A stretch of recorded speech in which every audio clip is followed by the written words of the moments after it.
Muitos já ouviram falar de Jesus. Poucos, porém, compreenderam a profundidade de suas palavras naquele dia em que o vento da Galileia carregou a voz do Eterno. O que parecia apenas um sermão transformou-se no manifesto mais poderoso da história.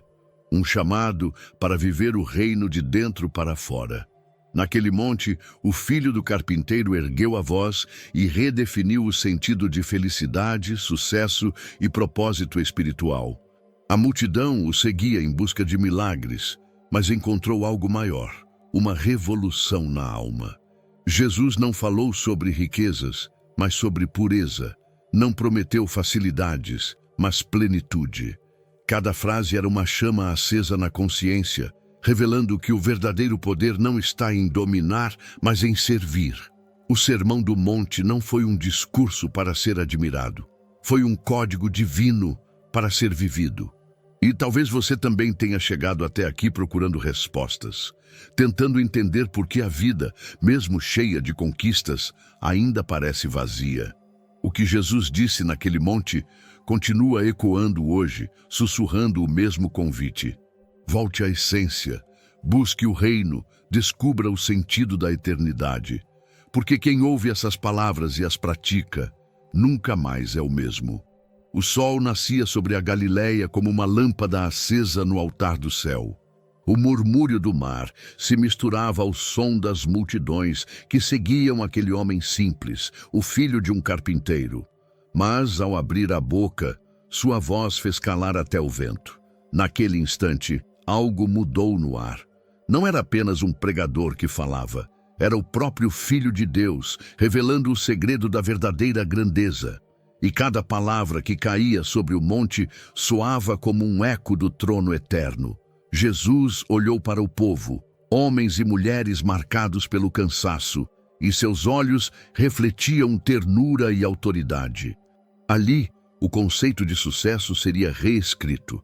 Não seriam mais os ricos, os fortes ou os influentes os bem-aventurados, mas os humildes, os quebrantados, os famintos de justiça. Era como se o reino estivesse sendo desenhado sobre o pó da terra, com gestos e palavras que ainda hoje ferem e curam ao mesmo tempo. Cada frase parecia acender uma vela nas trevas do coração humano. A montanha se tornava púlpito e o vento, mensageiro. Enquanto o povo escutava, algo em seu interior começava a se mover, uma mistura de espanto e esperança. O Filho de Deus falava não de poder, mas de propósito, não de glória, mas de entrega. E quando o eco de sua voz se perdeu entre as colinas, ficou no ar uma pergunta silenciosa.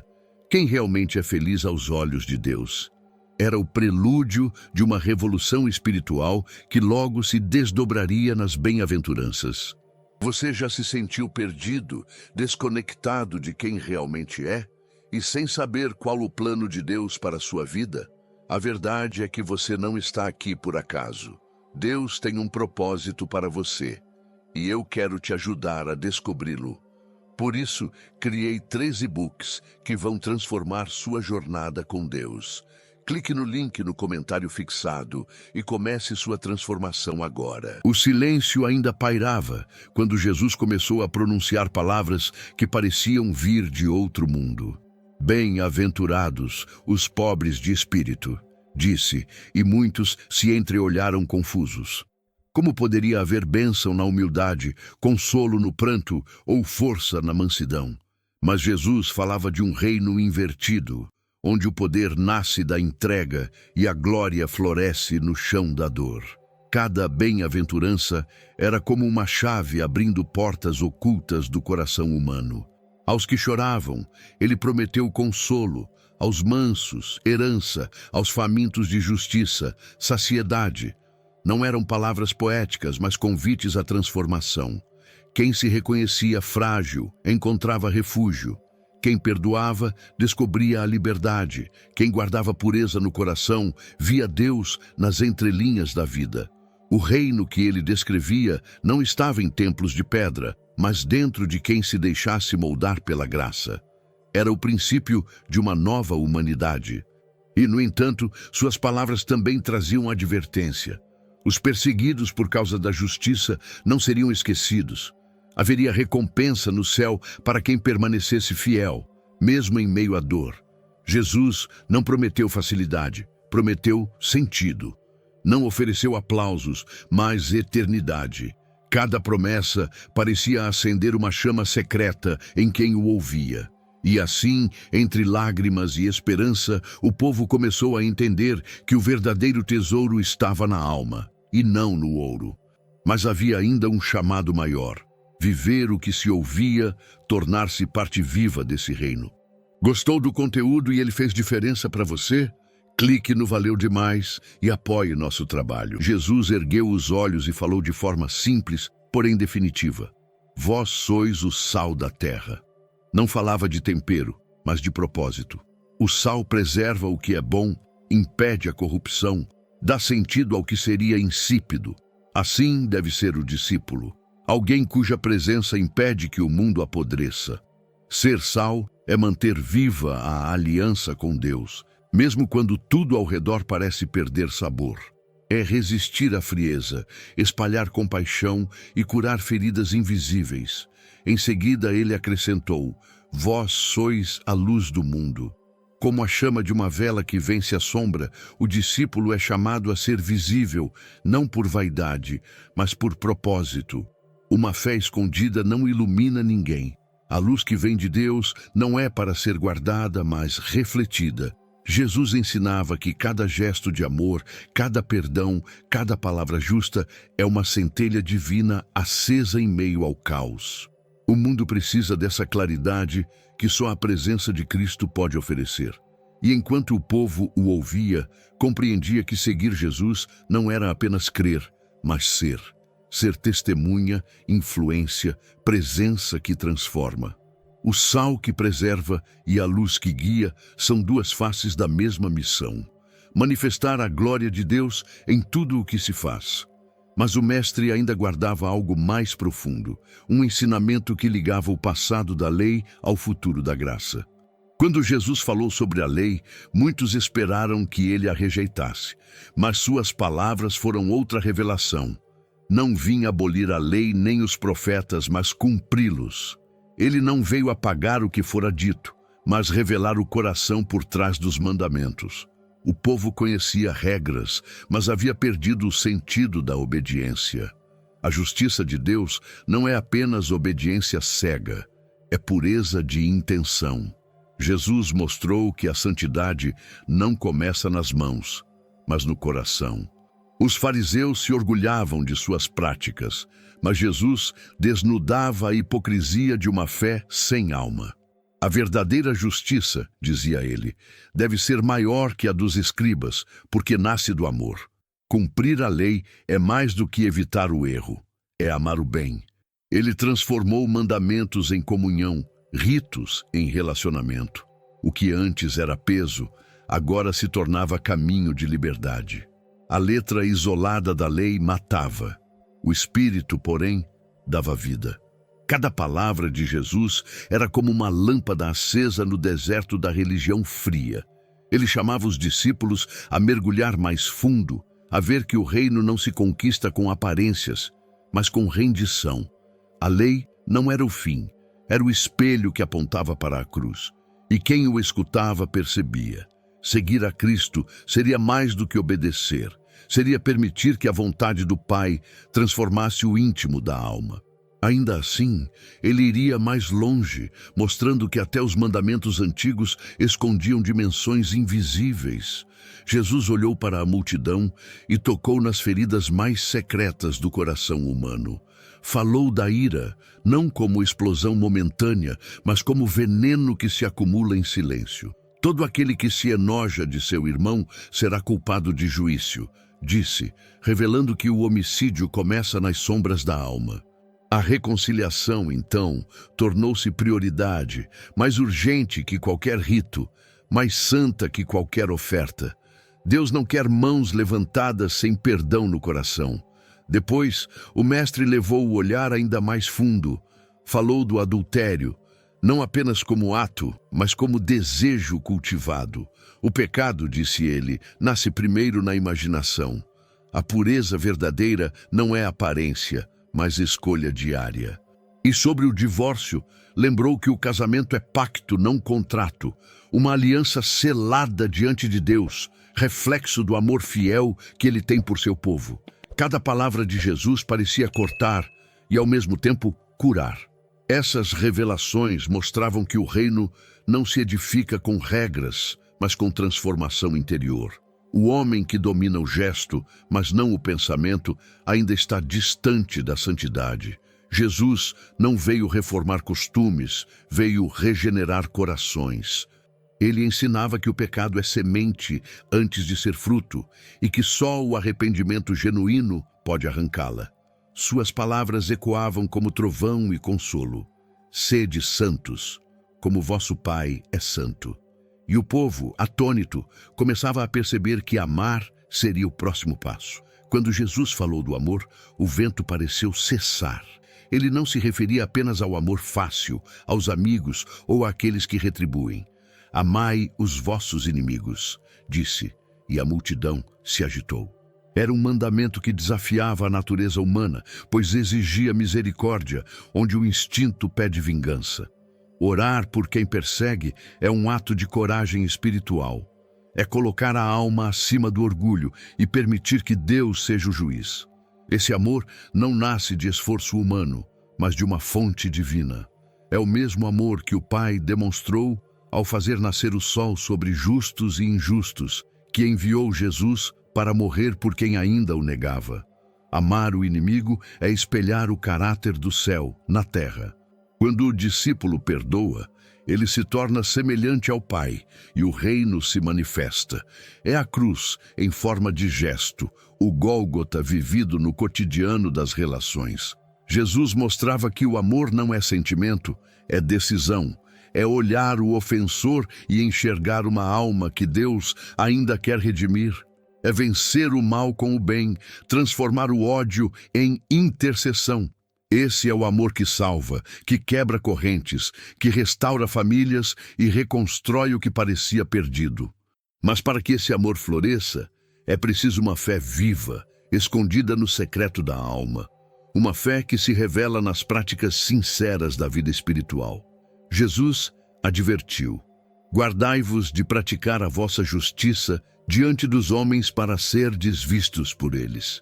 Suas palavras atravessaram o orgulho dos que faziam da fé um espetáculo. A esmola, o jejum e a oração, 3 pilares do relacionamento com Deus, deviam nascer do segredo, não da exibição. O Pai que vê em oculto recompensa em silêncio. Jesus transformou a espiritualidade em um ato de intimidade, um diálogo entre o coração quebrantado e o céu atento. Na esmola, o mestre ensinou a pureza da intenção. A mão esquerda não deve saber o que faz a direita, porque o verdadeiro amor não busca aplausos. Cada gesto de generosidade é um perfume que sobe invisível ao trono de Deus. Na oração, revelou o Pai Nosso, não como fórmula, mas como caminho. Santificar o nome divino, desejar o reino e depender do pão de cada dia. O perdão, ali, não é opção, é condição para ser ouvido. E sobre o jejum, ele ensinou que não deve ser rosto abatido, mas alma desperta. Quem jejua por aparência já recebeu sua recompensa. Quem jejua por devoção é fortalecido pelo Espírito. Jesus resgatou a essência do secreto, o altar interior que ninguém vê. É nesse silêncio que o coração se purifica e a fé amadurece. E quando o homem aprende a buscar a Deus assim, no oculto e na verdade, começa a compreender o que é a verdadeira riqueza. Jesus ergueu os olhos e falou com a serenidade de quem conhece os segredos do coração humano. Não ajunteis tesouros na terra, disse, onde a traça e a ferrugem corroem. Suas palavras soaram como martelo sobre o ídolo da segurança material. Ele não condenava o trabalho, mas o apego, a ilusão de que o ouro pode substituir a providência divina. O verdadeiro tesouro é aquele que o tempo não consome, guardado no céu, onde nenhuma mão o pode roubar. O olho é a lâmpada do corpo. continuou ele, revelando que a forma como vemos o mundo define o rumo da alma. Um olhar puro enche o ser de luz. Um olhar corrompido mergulha tudo em trevas. A vida espiritual, portanto, depende daquilo que contemplamos. Quem fixa os olhos em Deus enxerga sentido mesmo nas perdas. Quem vive para o brilho passageiro se torna prisioneiro de sombras. Jesus falava de um foco que purifica, uma visão que ilumina cada escolha. E então veio o golpe final. Ninguém pode servir a dois senhores. Deus ou as riquezas, não há meio termo. O coração humano é trono, e só há espaço para um rei. Ele chamou o povo a confiar, a não se afanar pelo amanhã, lembrando que até os lírios e as aves vivem sob o cuidado do Pai. Buscar primeiro o reino é inverter a lógica do medo. É descansar na certeza de que quem prioriza o eterno nunca perde o essencial. E entre o eco dessas palavras, Jesus preparava o terreno para falar sobre o modo de se relacionar com os outros e consigo mesmo. Jesus voltou-se ao povo e disse: "Não julgueis, para que não sejais julgados." Suas palavras cortavam o orgulho disfarçado de zelo. Ele sabia que o homem é rápido em apontar o cisco alheio e lento em enxergar a trave que o cega. O verdadeiro discípulo examina primeiro o próprio coração. Julgar menos é amar mais. E discernir não é condenar. É compreender com sabedoria o que o Espírito revela, sem usar a verdade como arma, mas como luz que cura. Depois, advertiu: "Não deis o que é santo aos cães, nem lanceis pérolas aos porcos." Jesus falava da importância de preservar o sagrado, a fé, o perdão, o evangelho, de corações que ainda zombam do divino. Há momentos em que o silêncio é mais santo do que a explicação. O discernimento espiritual ensina a medir o tempo, a palavra e o público. Compartilhar o sagrado requer maturidade. Não tudo o que é precioso pode ser exposto sem que se profane sua beleza. Por fim, resumiu toda a ética do reino em uma única linha de fogo. Tudo quanto quereis que os homens vos façam, fazei-lhe também vós. A regra de ouro é a ponte entre o céu e a terra, o espelho do amor de Deus nas relações humanas. Ela exige empatia, compaixão e humildade. Viver assim é transformar a convivência em altar. E quem aprende essa medida divina descobre que julgar menos e amar mais é o prelúdio do verdadeiro caminho estreito, aquele que conduz à vida. As palavras de Jesus, agora mais firmes, soavam como um chamado urgente. Entrai pela porta estreita. Ele sabia que a multidão preferia atalhos, mas o reino não se conquista sem renúncia. O caminho largo é atraente, cheio de promessas fáceis e aplausos, mas conduz à perdição. O estreito, ao contrário, é marcado por disciplina, fé e perseverança. É o trilho dos que decidem seguir o Mestre, mesmo quando ninguém mais permanece.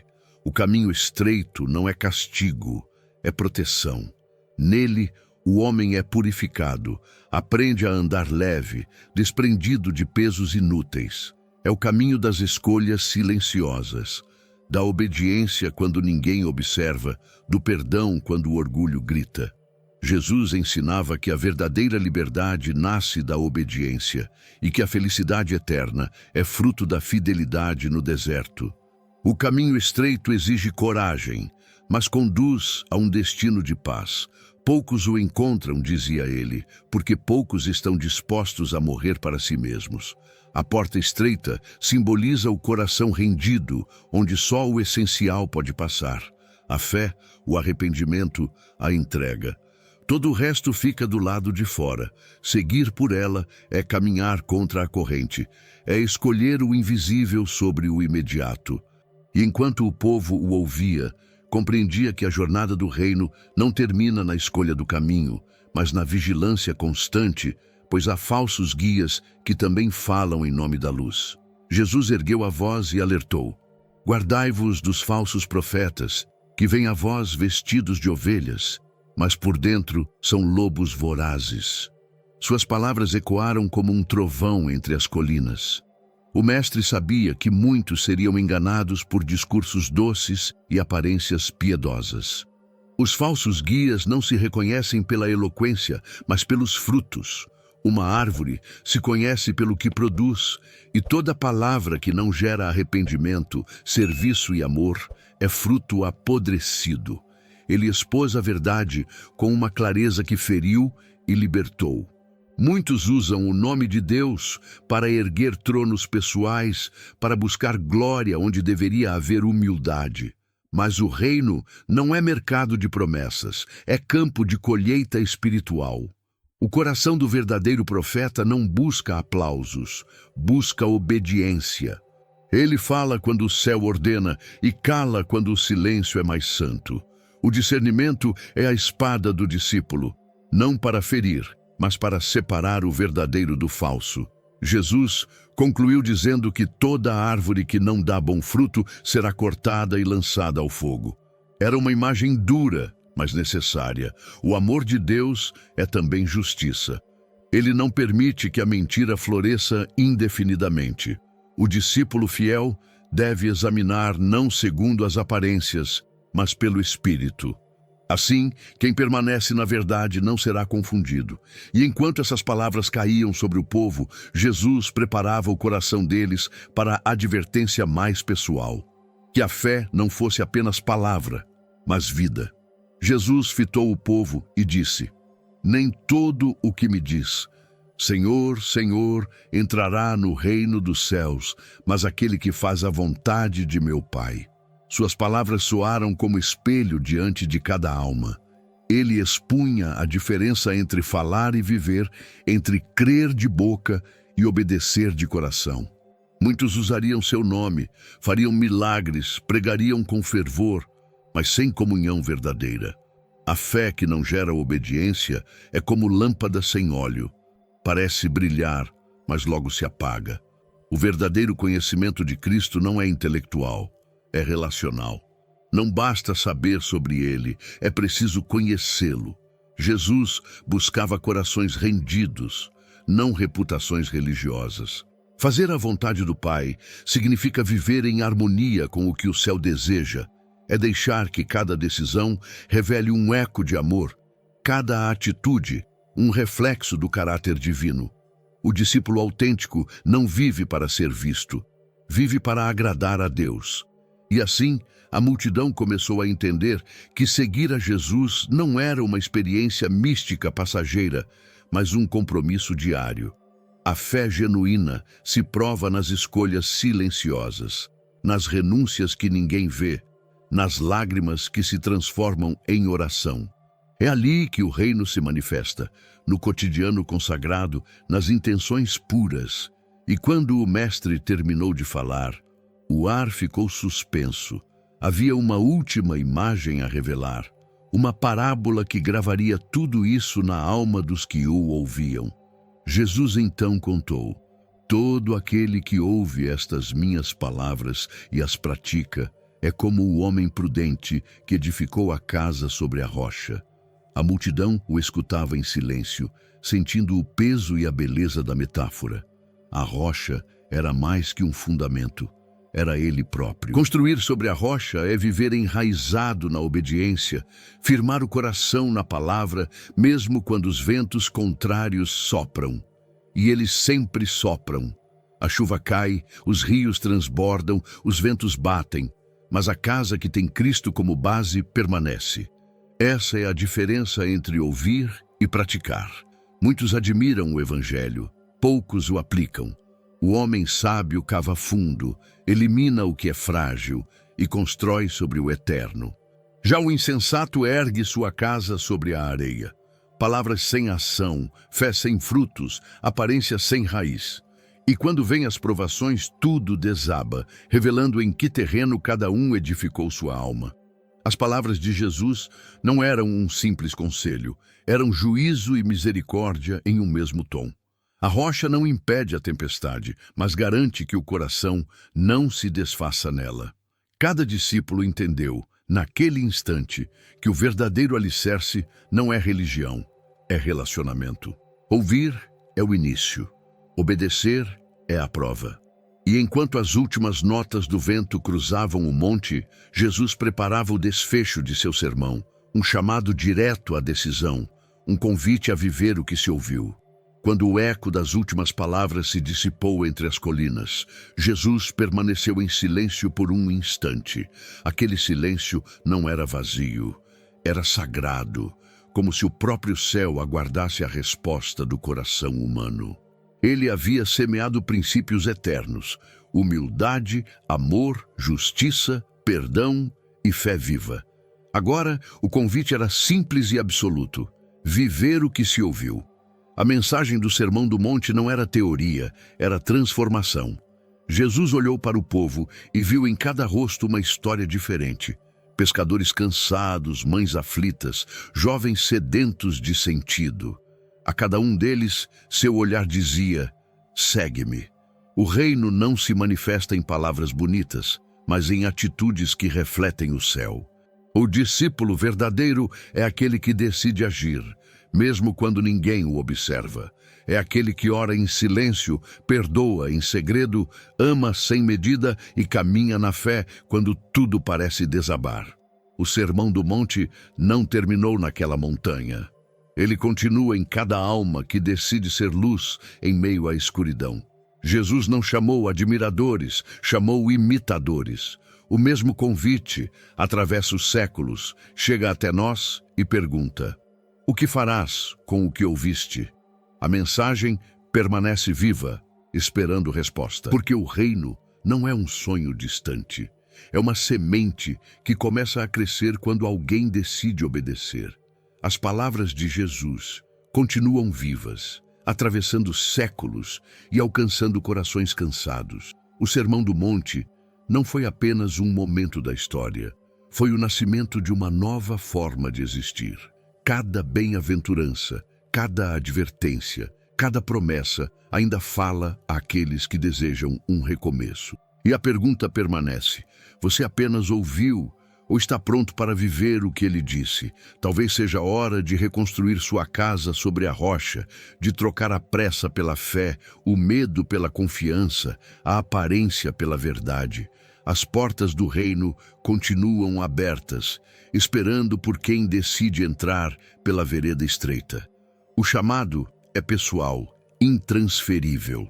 O mesmo olhar que alcançou a multidão na Galileia hoje se volta para você, convidando-o a deixar tudo o que é passageiro e escolher o que é eterno. Se esta mensagem tocou o seu coração, não aguarde só para você. Inscreva-se no canal, ative as notificações e continue caminhando conosco por essas revelações que unem fé, sabedoria e esperança. Que cada novo vídeo seja um passo rumo à plenitude do reino, porque se ainda há fôlego em seus pulmões, é sinal de que Deus ainda não terminou a obra que começou em você.